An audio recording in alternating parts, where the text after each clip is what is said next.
actually attend their locals, and that's what I love. We don't have the problem with top players saying like, nah, I'm good, I'm gonna make more money like streaming at home or whatever, which is not shots at anybody, because I definitely endorse doing that. Please get your money and have a livelihood. Oh yeah, get that back. But these are two guys that definitely enjoy going to tournaments to, you know, get some extra bank, because they're both definitely capable of it. We've got a Greninja Ditto between Eclipse and Autonomitts. And K2S Eclipse, by the way. Yes, indeed. That is like sponsored now, or is it crew? Yes. Okay. That is a sponsor, and Autonomitts part of a crew in Zero Fun.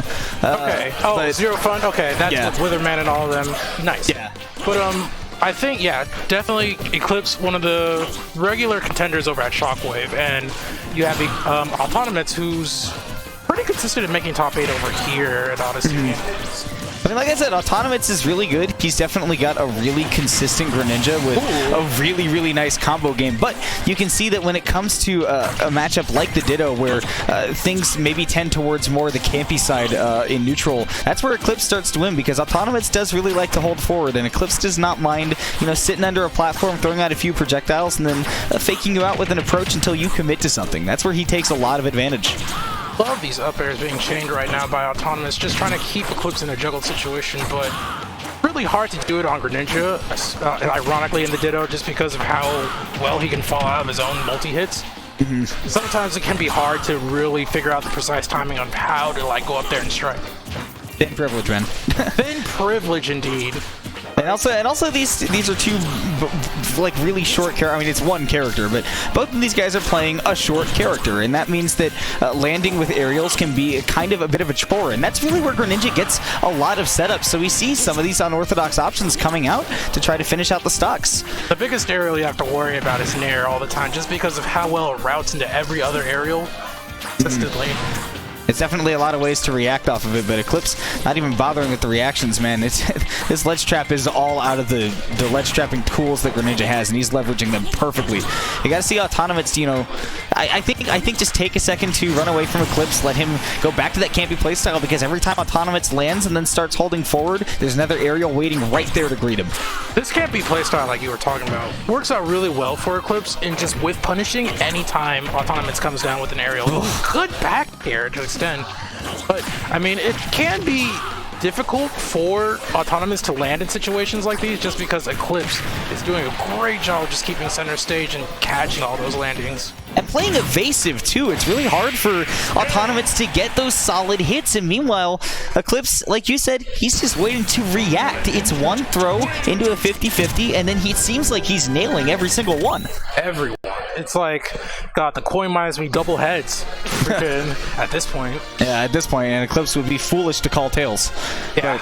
But it's not to say that Autonomitts is, you know, without the merits in this matchup. It looked like he had, when he did land the setups that he needed for the combos, he wasn't missing out on them. You know, I saw a couple of, like, you know, the nair to up airs and then continue a juggle for a couple more hits, but the big thing is he needs to find a way to cut off Eclipse from that runaway playstyle and force the blue Greninja to approach the red one.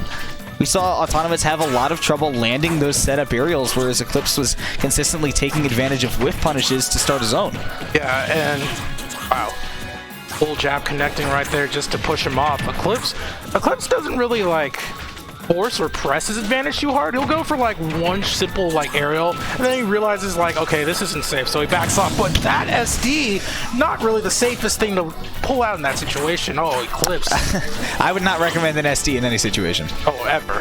That's okay. As I say that, I'm remembering back to Smash 4 where you had ding dong percents with DK or Bowser or whatever determined by how much rage you had. But oh yeah. That aside, yeah, no, you literally all the time, just don't SD, folks. Just play it out your stock and do your best. And now Eclipse is really going to have to turn up the jets, because now we see him having to hold forward. And like I said, Autonomitts needs to cut off that campy play style and press advantages where he can get it and make Eclipse whiff, and then he can get his own whiff punishes. And that SD is opening the door perfectly for him, because he's getting tons of crazy extensions. Yeah, that down there into the Shadow Sneak, one of those extensions you were talking about. Oh man, Eclipse getting the playstyle actually reversed onto him. Now we see Autonomitts taking more control of the stage and really with punishing a lot of Eclipse's poor options. That was a really the recovery there from Eclipse was really good to go for that second Shadow Sneak so that the Hydro Pump didn't kill him. But on the other hand, Autonomitts was immediately ready to punish him coming off the ledge. He knew the tempo it was coming at, and now, like I was saying, in that game 1, Eclipse was playing extremely evasively. He was making it hard for Autonomitts to land any setup moves, and now we see Autonomitts doing exactly that to Eclipse since he's the one with the lead. Okay, back air gonna push him off once again. Trying to bait out the air dodge, get something there with the forward smash, taking it down to 2 stocks. But the comeback game at this point is going to be much harder. Yeah, Greninja's not exactly a rage monster. He can get some silly stuff, but it's not as frequent as with some other characters. However, you know, Eclipse, you can see that even right now, he had that opportunity where he maybe could have found a Shadow Sneak if Autonomous slipped up, but he has enough respect for him as a player to know that that's probably not going to happen, and he's just going to have to try to bring this back as cleanly as possible. 83% on Eclipse right now and still climbing. Okay, Autonomitts looking for a way to get back down to the ground, and he does. Trying to lock him down and shield him with that back air. Both of them kind of just playing the spacing game at this point. It's really just both of them dashing in and out, waiting for an opportunity to capitalize, and Eclipse getting it with the back air. Yeah, missed tech right there from Autonomous, but you can't really blame him too much because it's hard to tech that back air. It has some really wonky hit timing after that last hit, but all of a sudden, you know, Autonomous, you saw that near the end of that last stock before he lost his, he was trying to look for a lot of just tossed out aerials to try to take the stock from Eclipse, and all of a sudden, he's finding himself in a scenario where we're just about in an even game, and that means Eclipse has all the chances in the world to make this comeback happen. Eclipse pressing a lot of buttons right now, using these up smashes in neutral. Ooh, Autonomit's not falling for it though. It's really easy for Greninja just in general just to slip through and weave around people's aerials and smash attacks. Good DI from Autonomitts to live that. He knew what combo was coming and he used that kill screen to give him the correct DI. Eclipse did not read that air dodge down as he has been pretty much this whole set. Autonomitts has got to be careful of pulling that out again. Barely going to be able to live that forward smash. Even percents relatively right now, just 1% margin difference. Either of them could spell out a disaster with one down to fair. Both of these guys, like I said, man, they're playing a character that gets a lot of setups on with punishes so that you can safely throw out that down tilt or that dash attack or even get that short hop neutral air to get the setup for your kill. And right there, Autonomitts was playing at the perfect space to nix that comeback and send it to game 3. Imagination. It's what both of these guys use after they land any sort of like punish on ground or anything like that. Like we said earlier, that those down tilts, those dash attacks help to set up so many extensions for Greninja and get kills at those later percents. Clean stuff. I do say Autonomitts really kept it together for the most part right there. It was really touch and go at the very beginning, but those SDs at the very start really hurt Eclipse a lot in order for him to make the comeback.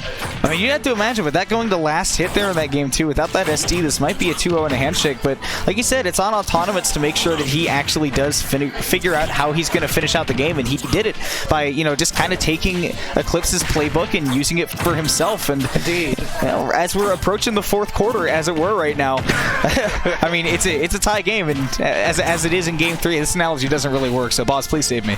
Oh man, bottom of the 9th, something like that, we can call it that. Okay. I have not fulfilled my quota of baseball references today, so you're right. Yeah.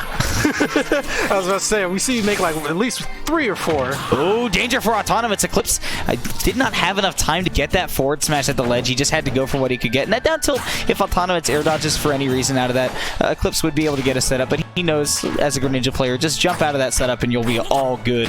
That back air going to be fast activating, especially landing on somebody's shield. You can still act relatively fast out of it too, so you have to stay very patient in that situation. Down smash going to punish the up B for the landing. And speaking of the patience, that time Eclipse knows after that last time that he got that Hydro Pump set up on Autonomitts, all he needed to do was wait and see what would happen. Now, I love that pivot grab right there. There's a lot more range than I thought, but Autonomitts knew exactly where he was going to get that landing, but it's on Eclipse to find a way for him to land back on stage and start his setups once again at this early percent. It's important to note how much they respect each other, especially when either of them are on that platform just waiting to shield and one of them's right underneath each other. A big call out there from Autonomitts too. I mean, that was certainly not based off of anything true, but if you can get a read on when that when Eclipse with any Greninja really wants to land with that aerial to get the combo, you can get them with an up smash of your own. But good DI gonna save Autonomitts. His DI has been really good this whole set. It really has. Anytime he's been hit in like a straight hit or a very powerful hit, he knows just how to escape the combo or get out. He's been quick to react. Indeed. Autonomitts right now struggling just to get back to stage. Uses the air to fight his way back, but Greninja, Eclipse stuffing him out with that forward air.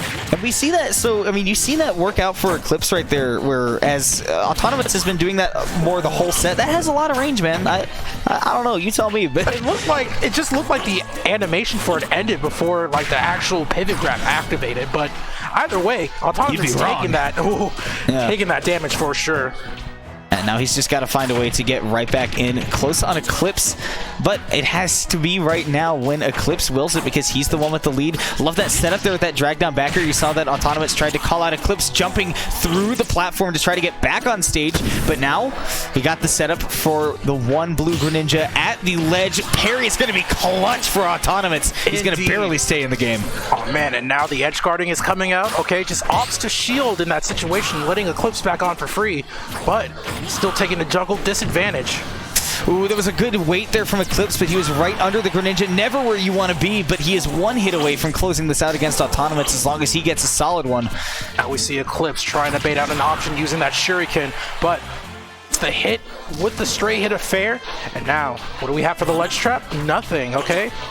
That was a good grab, unfortunately, but we get the fair, and that will close it out 2-1 in Eclipse favor.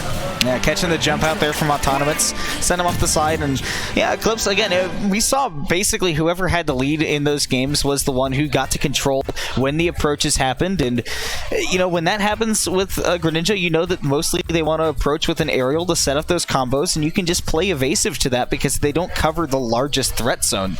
Yes, it's really, like you said, it was about whenever one of them did have a lead, they were able to whiff punish effectively and really maximize whatever damage they had gotten on the opponent. So in a lot of situations, especially in game 2, where Eclipse blew his lead, Autonomitts made sure to back up, get his distance, wait for him to land with either a fair or air, and punish with either a whiff grab, up tilts, or just bursting situations or getting powerful hits off stage. That's